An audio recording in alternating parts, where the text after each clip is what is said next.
Il mercato del lavoro in Friuli Venezia Giulia parla sempre più straniero. Nel 2025 le assunzioni previste di lavoratori immigrati hanno superato quota 32.600. In tradotto, un nuovo assunto su tre non è italiano. Rispetto al 2017 si registra un balzo record del 140%. Non si tratta ovviamente più di un fenomeno temporaneo, ma di una componente strutturale diventata essenziale per l'economia in regione. I lavoratori stranieri regolari sono una risorsa essenziale per il Friuli Venezia Giulia.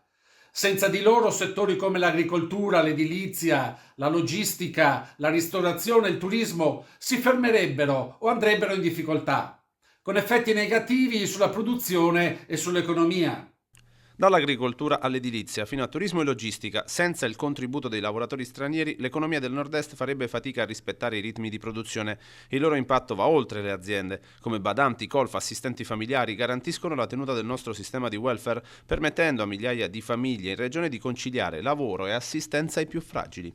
Ricordiamo che contribuiscono all'11% circa del PIL del Friuli Venezia Giulia e svolgono un ruolo fondamentale anche sul piano sociale, poiché sono diventati indispensabili nella cura degli anziani e nell'assistenza domestica.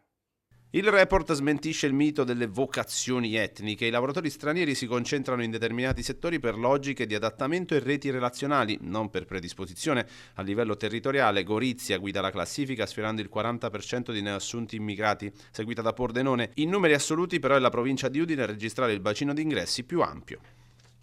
In una regione che invecchia e perde forza lavoro, investire su di loro conviene a tutti. Per questo abbiamo bisogno di più inclusione, più lavoro e più benessere.